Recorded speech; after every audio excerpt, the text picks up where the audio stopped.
We use the words psychopath and sociopath a lot. Sometimes we use them in a kind of clinical way. Sometimes we use them just as substitutes really for jerk or liar.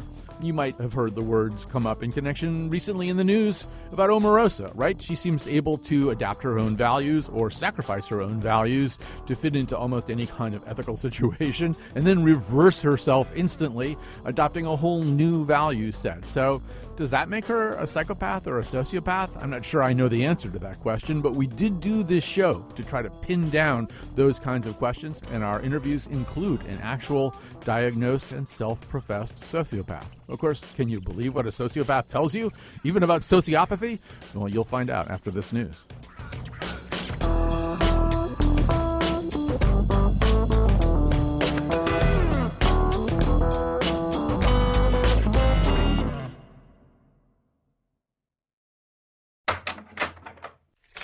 Honey, I'm home. I'm in here. I am famished. The whole way home I was thinking about the leftover chili I put aside last night. I ate that. What? Didn't you remember that I said I wanted to have it after work? Were you worried that I would be disappointed? Yes. And no. What's going on? You seem kind of weird today. I want to break up. What? Why? I married someone else in Florida last week. You what? I hate you right now. Oh, before I forget, you were going to introduce me to your brother, the one who was on Mad Men. I really need to get that guy in my network. Greg, were you just using me to get to my brother? See, now you're getting hung up on the idea of being used. It's good to be used. It means you're useful. You want to go get lobster rolls? You just dumped me, all right? That was so long ago. Do yourself a favor. Don't turn into one of those people who dwells in the past. You are a sociopath. You say that like it's a bad thing. It's just that I'm so upset. I trusted you. You seemed so charming, and I really let down some of my defenses that what did you do? What is this? When your voice gets like that, it really bothers my ears. Also, I just bought this pepper spray, and I really want to use it. What am I supposed to do? Wait 10 years to be attacked? Just get out. I never want to see you again. I gotta do something to cheer myself up. Actually, a lobster roll does sound pretty good. Let me just wash my eyes out and drive over to the crab shack and... Where are my car keys? Greg! I'm just borrowing it. Today on the show, sociopaths. Love them, hate them, they're here either way. And now he's so vain he probably thinks the show is about him. Colin McEnroe. It's unusually good acting in that intro. I wish there were sort of Oscars for that kind of thing. They were both wonderful. All right, so we are talking about sociopaths today. In just a second, you're going to meet M.E. Thomas. She is, in fact, a self-describing sociopath, a diagnosed sociopath or psychopath. We'll talk a little bit, too, about the interchangeability or lack thereof of those terms. She's living a nonviolent professional life. She writes under a pseudonym. She could be dealing with you in some other capacity, and you wouldn't even know. You wouldn't know she was M.E. Thomas anyway. Anyway, you're going to meet her in just a second. Here in studio with me is Ariel Baskin-Somers. She's an assistant professor of psychology at Yale. She's interested in the ways in which psychopaths can be trained to process emotion better. Do they have to be psychopaths or sociopaths forever? We'll talk about that. We'll talk about a lot of things today, about this term, too, that it really does get slung around, right? You use it. You apply it to anybody that you're basically mad at, anybody who strikes you as having been a jerk. If they cut you off in traffic, if they're your ex-boyfriend, girlfriend, ex-spouse, yeah, she's a sociopath. But, I mean, the word has to mean something more than that. It's got to be, in order to be a useful word, it's got to actually have some meaning. So let's talk about that. If you have questions, if you have agonizing experiences that you would like to share with us, if you are a sociopath, tweet us at WNPR Colin, where the sociopath that you heard in the intro will perhaps tweet back at you, WNPR Colin. So, Ariel Baskin-Somers, I'm going to start with you. Well, first of all, we do kind of use the terms sociopath and psychopath interchangeably, at least in common speech. Clinically, do those words have distinct meanings? They actually do, and thank you so much for having me. Usually the word sociopath and psychopath is distinguished in terms of the root cause or etiology. So psychopathy tends to be more associated with a innate or almost born with brain mechanism or deficit, whereas a sociopath is more developed through the environment, and most importantly through poor or harsh parenting styles. So David Lykken, early in the 50s, really laid out how these two pathways towards disinhibition, criminal behavior can develop, but they are quite distinct and tend to have differences in terms of behavior and cause. Do they have commonalities as well? Absolutely. So both can seem quite charming, both can seem manipulative, both engage in impulsive and chronic antisocial behavior, but why they do tends to be very different. At least with psychopaths, I get the feeling, just even looking at the names of the studies that you've done and the work that you've done, there's some effort anyway to maybe even sort of locate this somewhere in physiology, right? To figure out whether the amygdala or some other part of the brain is involved in the what a psychopath ultimately does and becomes.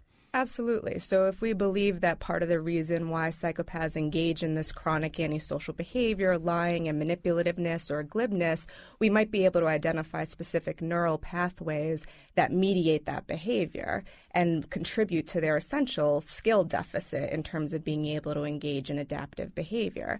That's really important because if we're able to identify pathways in psychopathy that contribute to their behavior, then we're also able to hopefully train or treat those pathways through different types of remediation programs.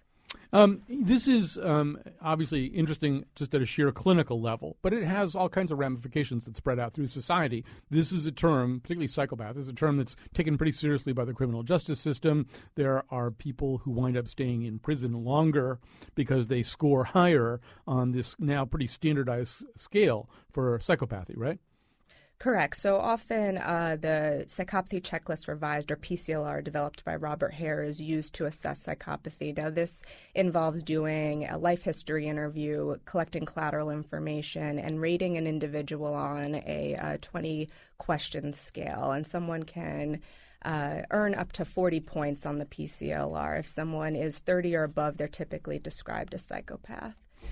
So, and once again, it's a conversation you and I can have at a clinical or scholarly level, but there are criminal justice systems that will direct outcomes for somebody based on where they score. Correct. Often higher scores in psychopathy are associated with more versatility of crime, more violence, and higher rates of recidivism. And so based on those statistics, often criminal justice systems do use that as a risk predictor or risk factor, for better or worse.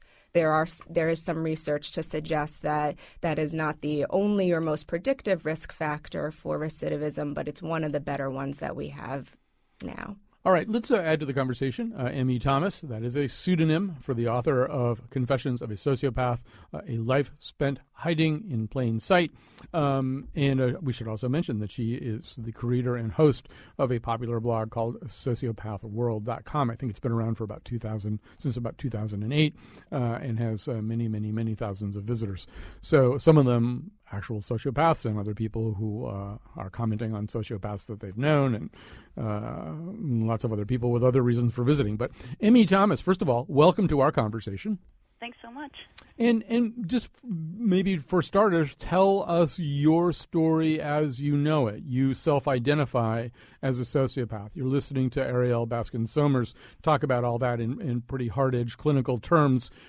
Translate that into the way that you understand your own life and your own character. Yeah, well, I have been diagnosed as a sociopath. I always knew that I was different growing up. Sometimes I attribute it to maybe I was just smarter, maybe I was a little bit more clever than my childhood friends. Maybe they weren't seeing the opportunities for exploitation because of that, for instance.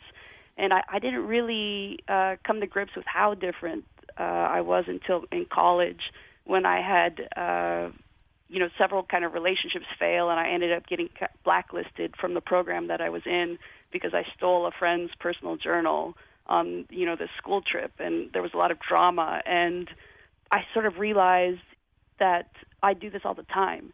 So I started doing a little bit of introspection about myself, and I realized I'm manipulative, I'm cold-hearted, I'm, every person seems kind of like an instrumental object for me to control, like a chess piece, kind of naturally. I don't feel empathy, really. Ever since I was little, I remember one time watching TV, and there's this little boy crying on the TV, and I made fun of him, and my dad was like, "Have you no empathy?" And I really didn't. I didn't then, and then I still struggle with it now. And I was speaking to one of a classmate of mine, someone who was in the same program, and I described to them the characteristics that I had sort of learned to identify with myself. And she said, "You might want to consider the possibility you're a sociopath." And I read the characteristics online, and I thought, yeah, this actually really does fit. This explains a lot.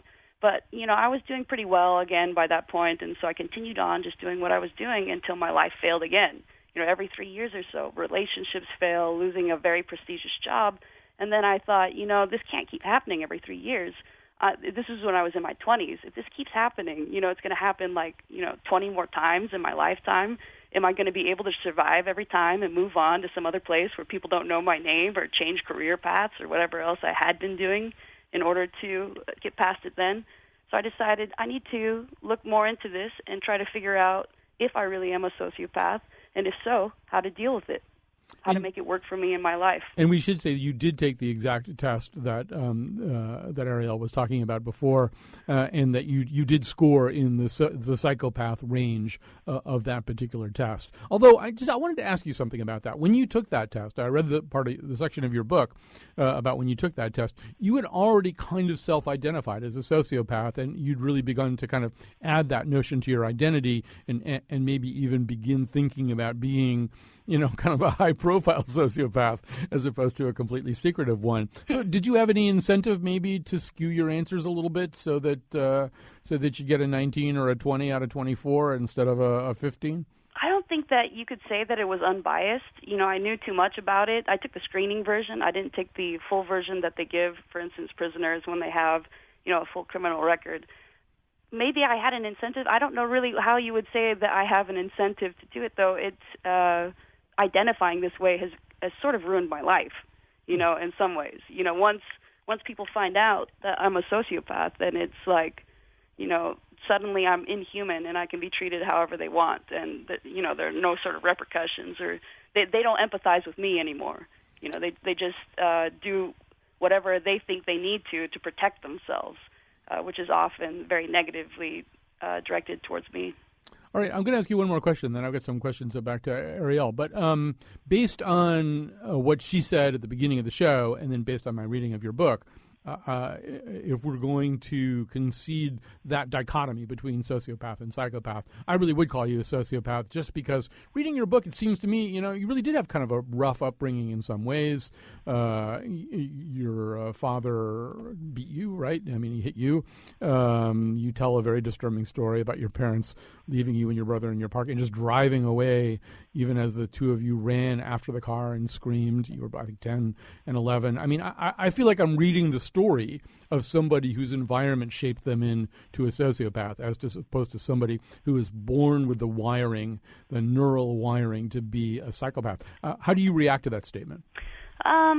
I guess I can only kind of say my own experience. I'm obviously not an expert, and, although I'm aware of the distinctions that some people make about the terms sociopath and psychopath, I'm not sure that they comport entirely with my own experience. I sort of feel like, maybe my upbringing triggered something, but, I provide the example of my brother, who is, an extreme empath, and he's only a year and a half older than me, and he had the exact same upbringing, basically. We basically were together all the time growing up. And so what about that didn't get triggered in him? So to say that, that it's primarily genetic in a psychopath, okay, but there has to be something, too, to be triggered there. There has to be in a sociopath as well. So I guess I kind of think in general more like you have to have the genetic predisposition no matter what. And then you also have to have an environmental trigger, kind of no matter how you make the distinctions between sociopath and psychopath. I'm going to switch back to Ariel Baskin-Somers for a second, and just I want to talk a little bit more about that physiology. Okay, so let's park for a moment the question of whether M.E. Thomas is a sociopath or a psychopath. Let's talk about people who track pretty well on or poorly, depending on how you think about it, on this scale of psychopathy. So you're scoring very high on that test. Maybe you're already in prison. That's how you got to be a subject in one of these studies. They do a cranial MRI or something on you to be able to look at your brain. What kinds of patterns are you likely to see with 20 of those people?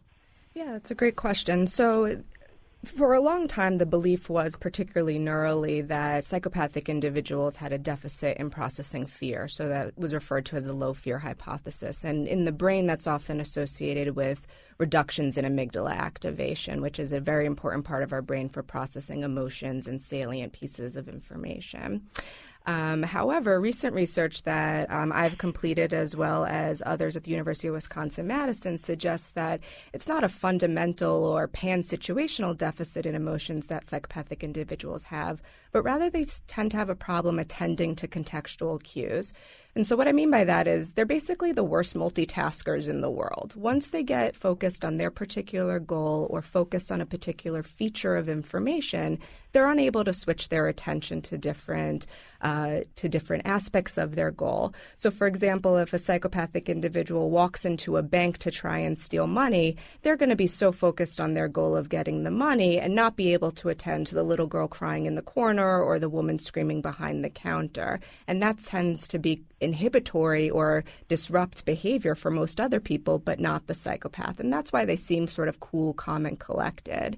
In terms of the brain, what we tend to see then is that it's really an interaction between that amygdala, that part of your brain that's important for emotions, and also the prefrontal cortex, a part of the brain that is important for inhibiting behavior. We tend to see that the prefrontal cortex actually dampens the amygdala response. So again, it's more of an attentional to context problem that is then inhibiting the emotion component. And we see this through a variety of measures, whether it's through brain imaging, through psychophysiology such as startle response and event-related potentials. All right, so let's try to take that and just for a moment translate it into the language of behavior and moral action and stuff like that. So there's a couple reasons why I should actually pick a better example than this. But okay, so there's a couple of reasons why I don't park in a handicapped spot, besides the fact I'm not handicapped, obviously. Now, one of them would be I would really feel bad, right? If somebody came in a wheelchair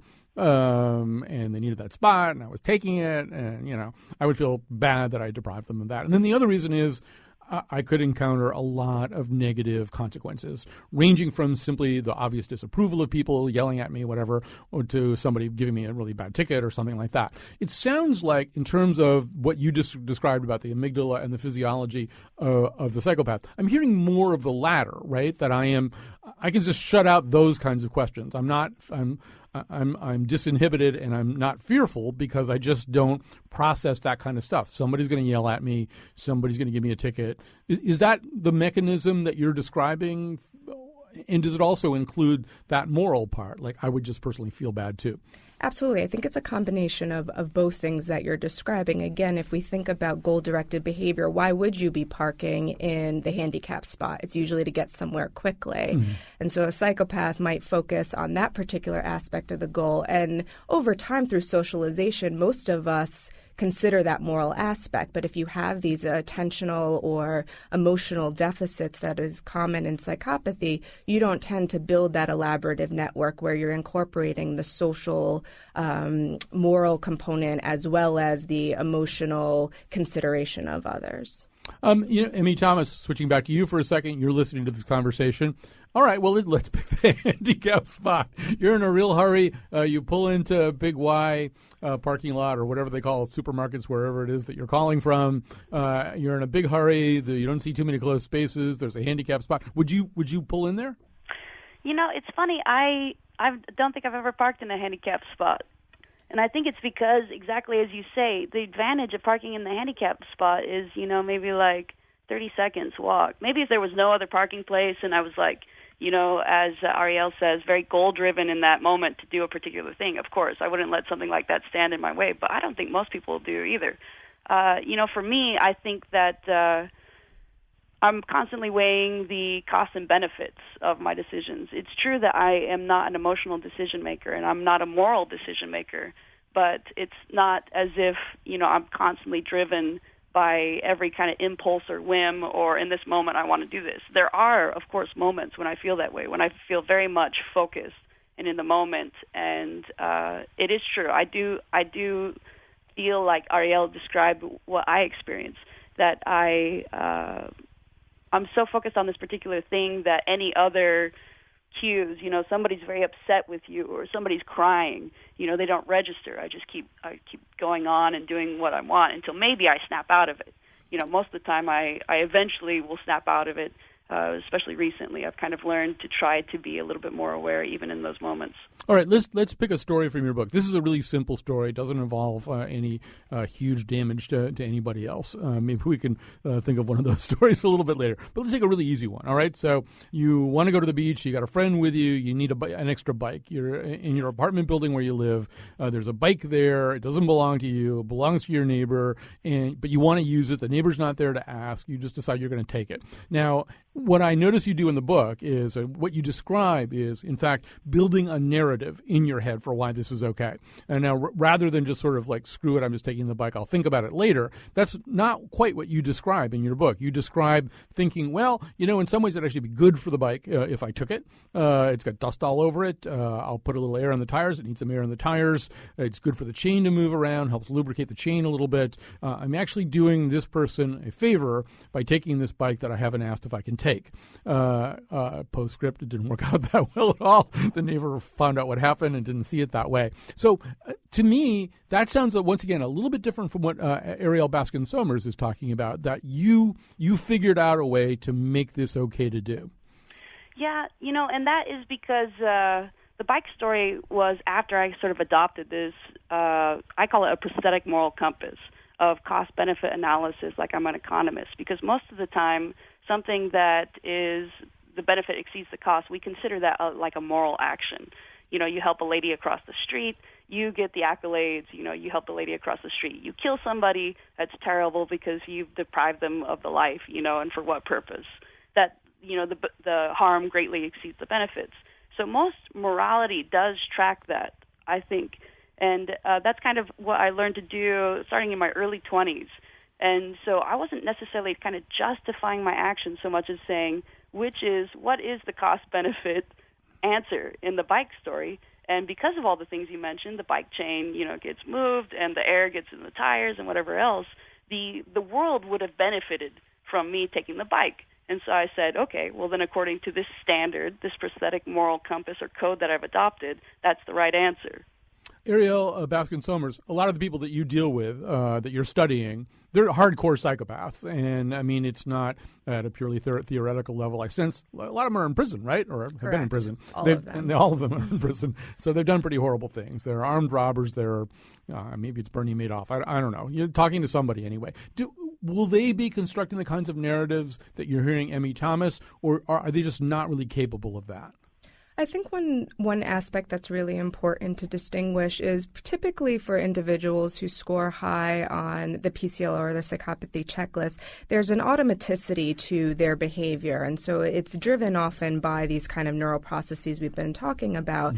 And that automatic process tends to inform almost everything they do and contribute to the chronicity of their antisocial behavior, of their impulsive behavior, of their glibness and manipulativeness. And so it's not necessarily something they do and stop and reflect on. It's just something that has been built up for how they process. It's essentially a different pathway than the rest of us. That's not to say it's not possible to teach them eventually to stop and reflect or to rebuild the neural pathways, but that's not how it initially starts. It initially starts almost like learning to run and keeping pace, and at some point your body just knows how to keep pace over time without having to train yourself. It's like, so you're saying like muscle memory, essentially. Exactly. I mean, Michael Jordan doesn't have to think about how to do a layup every time he does a layup. I'm going to bounce the ball once, move it to my right hand. I mean, he just does it. And you're saying by the time this person that you're studying is 25, 26 years old, this person has done all kinds of antisocial things or exploitive things or flat out illegal things and sometimes violent things in a way that doesn't really require a lot of forethought and planning and justification. Correct. Typically, the neural processes that we're seeing happen very early on and often can happen at a pre-conscious or even before conscious awareness level. We're going to take a break here. I want to do a special shout-out to Allison Ehrenreich. She's one of our interns here. She conceived this show very early in her internship, and she has nursed it to fruition here today. So we're talking about sociopaths and psychopaths. We'll be right back after this. My baby is a sociopath. Oh, she's so cold and she's so crass. My baby is a sociopath. We're talking about psychopaths. We're talking about sociopaths. Ariel Baskin-Somers is with us, an assistant professor of psychology at Yale. Later in the show, we'll also talk about some of her research about ways in which psychopaths can or can't be trained to do things a little bit better, to, in fact, process their emotions in a way maybe similar to the way the rest of us do. Also with us, M.E. Thomas. She wrote the book Confessions of a Sociopath, A Life Hiding in Plain Sight, and runs the popular blog sociopathworld.com. She is a self-professed, diagnosed sociopath or psychopath living in a nonviolent professional life. She writes under a pseudonym. All right, so M.E. Thomas, I'm coming back to you right now, and I want to talk a little bit about this blog, sociopathworld.com. So you've got a lot of people visiting there, people leaving stories, people writing letters, people asking questions, people making comments. Do you notice certain trends among the blog may have had sort of a purpose in your mind when you started it, but are people using the blog, visiting the blog for purposes that seem consistent, trends that surprise you? Yeah, that's a very good question. I did have a kind of something in mind when I started the blog. I thought, I'm going on this journey, and I, for whatever reason, have always been a journaler. Have always written kind of an account of, and when I was little, it was like all megalomaniacal fantasies, about how smart I was or whatever. But I think the journaling has helped me to become more self-aware, and so that's why I wanted the blog to be, kind of leaving breadcrumbs for people that would follow me. I started it in 2008, and at that point I was very aware that everything that was put on the Internet would last for forever. So I thought, this is a great way to kind of put stuff out there and kind of just track my journey as I come to understand what this disorder is and, hopefully grow to accommodate it better in my life. And some people come on for that. I mean, that's kind of been the mission is let's not glorify it or talk about ways to manipulate. But I do talk about ways to manipulate because I want people to be aware of what sociopaths do, too. There's probably an audience, half of the people are just looky-loos, maybe, and then the other quarter are people who have been seriously harmed by a sociopath, and the other quarter are people who identify as a sociopath or are at least exploring that term as possibly being an identifying term for them. And sometimes, the sociopaths and the victims of the sociopaths, they get in these huge fights and arguments, and people try to ruin each other on the blog.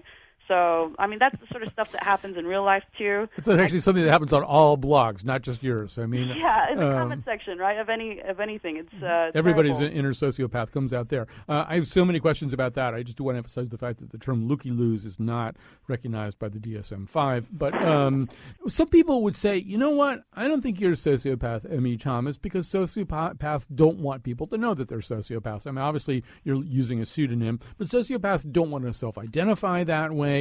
Usually, if you're dealing with a sociopath, you find out in a fairly unpleasant way somewhere down the line that many things you've been told were not true, and stuff that you used to have is missing, and we can make the standard list. But we don't typically find out because the person says, "Hi, I'm a sociopath." So, I mean, would you at least concede that you're a little unusual that way?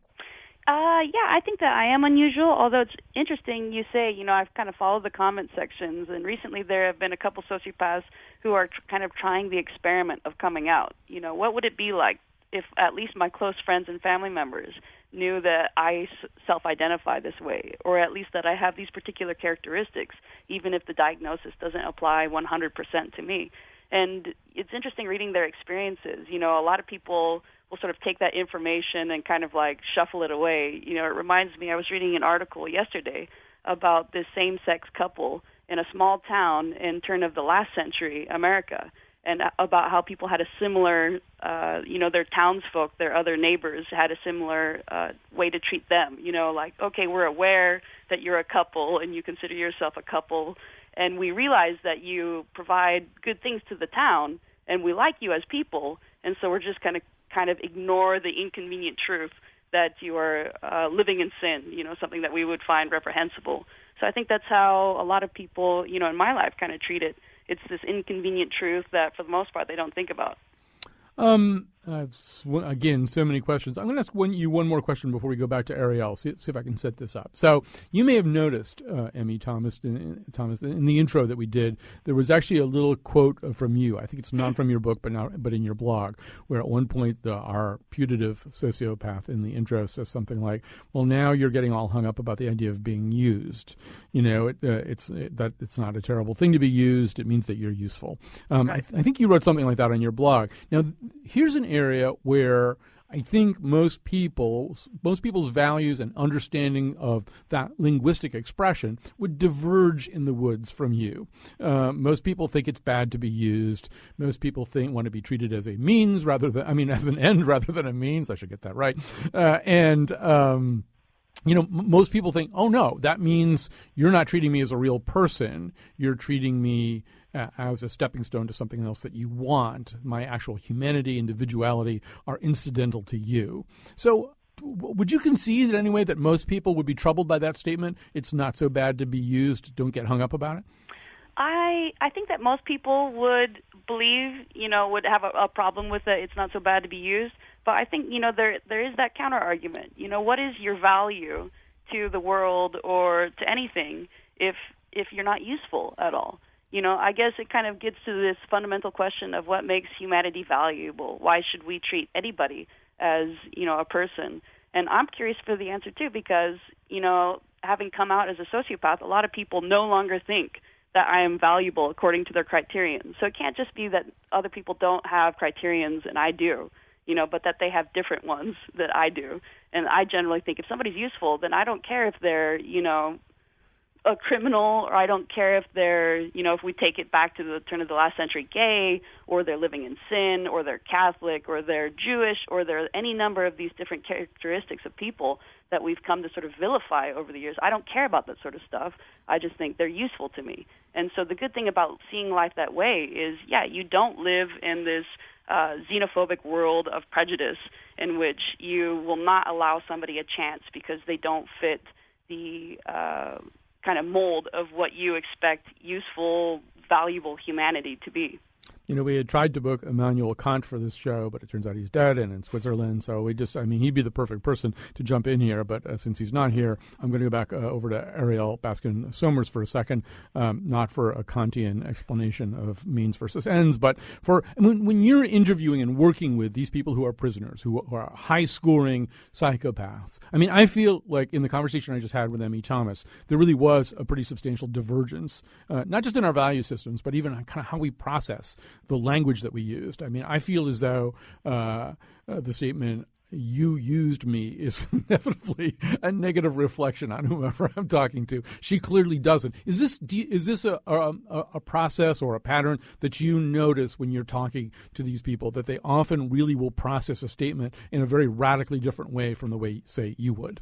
Yes, we see that all the time, and that's actually part of what we consider when we rate the PCLR. So we often use the words and the terms and stories that individuals who are incarcerated are telling us to rate items such as glibness, thinking that they're better than other people, these kind of charming stories where they tend to place themselves in a really good light, often at the expense of other people. M.E. Thomas, one thing that I've seen you write is this notion of you don't want to be judged for your syndrome. You're very open about your syndrome. You talk very freely about it, but you don't want to be judged that way, right? You want it to be understood as a disease, that you've got a disease. I think you said if you had schizophrenia, and people wouldn't be saying, well, what a creep, So they'd be saying, well, obviously this is a disease. It's got an organic component. Nobody decides to be schizophrenic. It's not a whole bunch of volitional decisions. You'd like to be understood that way. So let me ask you this this question. What part of you is different and separate from everything that makes you a sociopath? It's such a good question. I have religious beliefs. I'm Mormon, and I think and having grown up that way as a child, I think they inform the way that I sort of view myself, and maybe that's one of the reasons why it's possible for me to try to, as much as I have, separated my behaviors and my kind of default choices, what would happen impulsively if I didn't go through the motions of, a further analysis before I just act on every impulse. My religious beliefs suggest that I was a spirit before I came to this world, and so everybody manifests themselves differently. I have I have a Down syndrome uncle and Down syndrome aunt, and frequently when I interact with them, I think, what would these people be like if they didn't have Down syndrome? And I have a friend who's schizophrenic, and I think, what would he be like if he wasn't schizophrenic? And so it's a similar kind of guess with me. What would I be like if I weren't a sociopath? But, when my Down syndrome uncle does something, terribly, like, has an accident in the pool, does anybody get upset and, yell at him? No, we just he's held to a different standard. He's obviously different from everybody else, so you don't hold him to the same standard, even though that is a very antisocial thing that he did, and it did very much harm everybody else. But it's like, he doesn't know better, or that's just the nature of his particular disorder. Well, although I'll stop you there and say, some people would say, well, yeah, the difference is, M.E. Thomas, you do know better, you just don't care. Yeah, it is true. That's kind of the nature of being a sociopath, is that you ask, and this is why they get sent to prison rather than the insanity defense. Insanity defense is you didn't know better, at least in that moment, right? You were too crazy, irrational to be able to know the difference between right and wrong. Sociopaths are aware, but, it's sort of, as Ariella was saying, it's one thing to be kind of aware of it. You may be aware that your wife is going to be angry, if you have an affair. But sometimes it's another thing to kind of control that behavior. Just because I'm aware of it doesn't mean that I have 100% control over my behavior. And I think that worries people, but who does have 100% control over their behavior? Betsy Kaplan actually does, our producer. But she's the only person I know. Everybody else is a little bit out of control. But actually, that leads me, one last question before we break. I'm going to come back to you, Ariel Baskin-Summers. All right, so some diseases are understood as sort of ones or zeros, and some diseases are understood as continuums. So increasingly when we talk about autism, we really talk about a continuum. There's a syndrome, but it manifests itself with different degrees of severity. Now, for practical purposes, you've got to have some kind of cutoff, and it's whatever it is. You get a 25, you're in the study. You get a 24, you're not, just because you've got to do that. But how do you see psychopaths? Do you see that as a continuum, or do you see it as something that really can be established as kind of a bright line? Yeah, this is a really hot debate in the fields of psychopathy now. I will say that there does seem to be evidence that once individuals cross a certain point, for example, on the PCLR, if they're 30 or above, their behavior is categorically different than those who are below. So, for example, we tend to see people who are 30 or above on the PCLR show deficits in startle potentiation, this sort of blink reflex that we have when we're scared. But those who maybe score a 27, a 24 don't show that same deficit. They actually tend to show hyperreactivity in terms of startle. So there does seem to be some evidence that there's a cut score. That doesn't negate the fact, though, that there's also a continuum. And this is kind of why the term psychopath, sociopath, psychopathic traits gets really complicated, because there are some individuals that could show aspects of psychopathy. There are people who could be manipulative, who are glib, who are fearless and dominant over other people, but that's not necessarily the same as the whole sort of unitary construct of psychopathy. And so really there has to be a combination of those types of interpersonal affective deficits and impulsive antisocial behavior. And as soon as there's that sort of combination, you tend to get higher on those scores and likely go over that 30 mark, for example, on the PCLR. All right. That just opened up a Pandora's box of questions, which I probably won't have time to get to, but we got to take a break right now. We'll come back for our final section after this. You know it's wrong to kick a dog or throw a toy at Sue. To pull the legs off of a frog is not the thing to do. Your mommy and your daddy know that you are learning as you go. But one thing they may not tell you is about your friend at Bellevue. Even a sociopath has feelings. It may not show it's true. He's disconnected, disaffected, seems bad through and through. He may seem like your friend one day, the next some vile his spew. But even he has feelings. The sociopath just like you. If only there were some way to tell him. If only he could hear. But sociopaths so seldomly tune in loud and clear.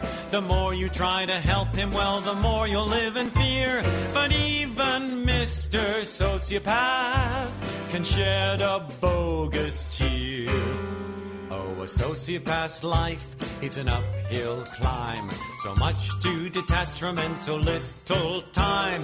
If he wasn't removed so darn far, he surely would be ever so sorry. Though even though it seems difficult to detect, some patients might perhaps redeem his abominable defect. And if you see him...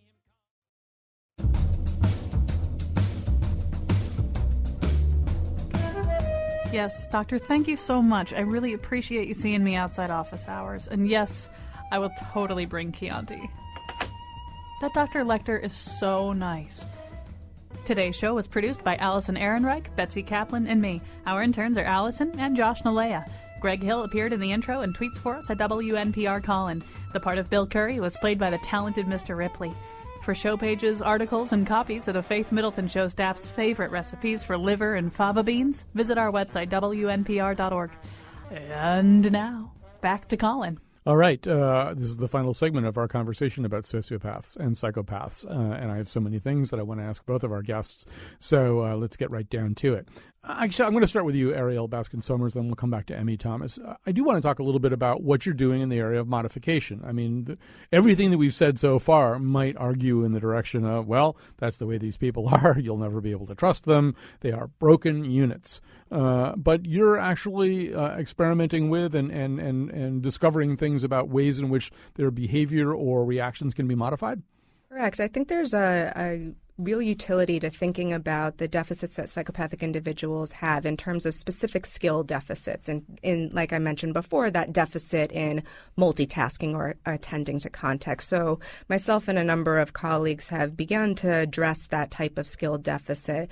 So what we've been doing is actually taking psychopathic individuals and non-psychopathic individuals and having them play computer games. And this is a technique called cognitive remediation. It's been done in other disorders and deficits such as schizophrenia and ADHD. And basically what it entails is having people play games that target the specific neural pathways we believe are dysfunctional. So in these games, we might have individuals train themselves to pay attention to two pieces of information at once in order to perform well on the task. And they tend to complete these games 1 hour a week over a series of weeks.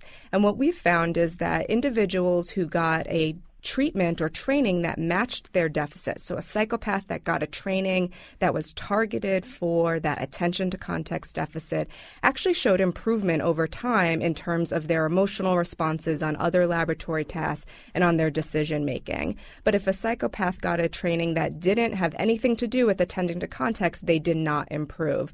And so it's really the first step in terms of research of showing that you can not only target the type of deficits we see in psychopaths, but you could actually modify it. We believe that the brain is plastic, that it's constantly updating and changing, and this is one way to do that. There are other studies that are beginning to come out from labs such as Mark Dadd's work, where he's showing empathy training in kids with callous unemotional traits and showing some similar effects, that if you train these kids to learn to do empathetic processing, that they show improvement over time. I mean, this would blow the minds of a lot of ancient philosophers and medieval philosophers and Renaissance philosophers because, okay, so there's sort of fake it until you make it. We're familiar with that idea. But neuroplasticity, as you say, suggests that if you begin to repeat certain cognitive functions again and again and again because of reasons that have nothing to do with altruism or empathy or anything like that, but because you'll get rewarded in a certain way if you pay attention to the crying child while you're in a big hurry to get to the buffet table, that if if you do that over and over again and things like that, you actually are, in fact, building a capacity, building a real capacity, not a fake capacity, right? Correct. There is an opportunity to train people to engage in a behavior that's more automatic, and in this particular case, that's more automatic and fits with sort of the social norms of how we tend to want to engage with the world around us. So, Emmy Thomas, as you listen to that, it sounds a little bit like your prosthetic moral compass, although not exactly the same thing. I mean, even based on our conversation so far, and I hope I'm not hurting your feelings when I say this, I'd be a little nervous about going on a camping trip to Alaska with you. I just feel as though if things headed south, you wouldn't necessarily save me, and you might have some elaborate explanation why the cost benefit of just trekking out of the wilderness without me made a tremendous amount of sense. But on the other hand, I sense that you do want to improve, right? You do not want to be the basest kind of sociopath that you can be. You want to be a better sociopath. Well, I think that's right. I think there are a lot of traits that really help me, sociopathic traits. But I think there are a lot that also hurt me, that prevent me from having long, meaningful relationships, that prevent me from having long, continued career success. If everything has an expiration date of like 2 to 3 years before I can't keep up the mask anymore, then that's not really a promising life. So I think that I have, over this past decade and a half or so, really tried to self-examine and at first I did come up with little fixes. It sounds like this, and like the prosthetic moral compass. Like, how can I figure out a way to sort of mimic what other people have done? Recently, I've actually been going to therapy, and for whatever reason, my therapist has really been helping. Sort of the advice that they give, the general advice, like, you shouldn't resent people. My therapist is like, no, every emotion that you think that you're kind of feeling, really stop and feel and try to identify it, because that is an emotion and that is what you're feeling. And if you cover it up, then that's just mask wearing. Another one is, being self-absorbed. How do I stop manipulating? I actually, until recently, didn't even know how to stop manipulating because there was nothing to replace it with. It was the idea of, I can take it down a mask, or I can stop trying to get you to do something. But then what do I do instead? There was nothing there underlying, no sense of self with which to act, I felt. And so his approach has been trying to get me to realize I do have a preference in a situation and to be entirely selfish, act as if the rest of the world doesn't exist and make the decision. And then that that's not a manipulative decision because you're not worried about the effect it's going to have on anyone else besides you. You said at the beginning of your statement there are benefits to being a sociopath. I wish I had like another hour to ask you some more questions about this. I've got like 2 minutes. I immediately sort of think, well, what does she mean by that? And obviously, you can sort of get right to the point of certain things. And I started thinking about, what's often called the trolley experiment or the trolley thought experiment, where, and there are different versions of it, but basically it comes down to questions like, would you deliberately kill one person or, deliberately cause the death of one person, knowing that by doing that you might be saving 5 other people if the trolley went down the other track. And obviously a lot of people find it very difficult to intentionally kill a person even if they know that there's a greater benefit somewhere down the line. Do you think you'd be better at something like that, or would some of these concerns be difficult for you to process at all? Like, why do I even care which way this particular scenario plays out? I think I, in my current situation, would. I don't know if, the more advanced over the 30 benchmark psychopaths would. But I do think, you look at spies, you look at soldiers who are very successful, these generals who, that's basically what they're doing, is making that decision every day. Should we kill, a few of these people in order to save this other larger number? And I do think that would really come in handy. You at least would not feel any of the sort of psychological disturbance that somebody who is highly empathetic would probably feel. I mean, we just got a tweet or a message saying, I hope you'll mention the benefits of psychopathy in corporate America. So some people who are pretty critical of corporate America will say, well, there's CEOs all the time who decide, all right, we could make sure that 10 fewer people died as a result of our product, but there would be a significant drop in earnings or profits or something like that. Do you feel like in some ways you're criticized for something that in other ways makes the world go round, as they say? Yeah, exactly. I do think that it's often the case. We have a life is approximately $2 million. We learned that in the law. If somebody dies, then it's approximately valued at $2 million.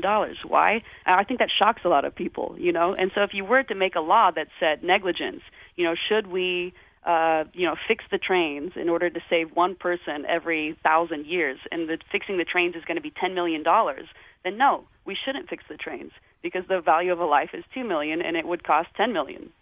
All right. I wish I could ask another question, but if I do, I'll be really sorry because we've only got a minute left. Instead, I am going to profusely thank, first of all, you, M.E. Thomas, author of the book Confessions of a Sociopath, A Life Hiding in Plain Sight. You can also visit M.E. Thomas's popular blog, sociopathworld.com. Here in the studio, I also want to thank Ariel Baskin-Somers, an associate professor of psychology at Yale, who's working in all these really interesting ways about whether psychopaths can be trained to process emotions kind of the way that we do. I won't use better. I'll be neuro-accepting and say, the way we do anyway.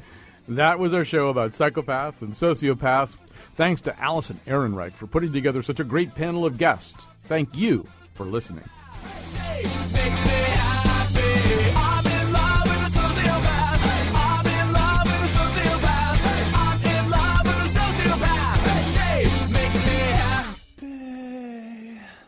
I have no human empathy. I'm aloof, but charming, and I'm selfish and cunning.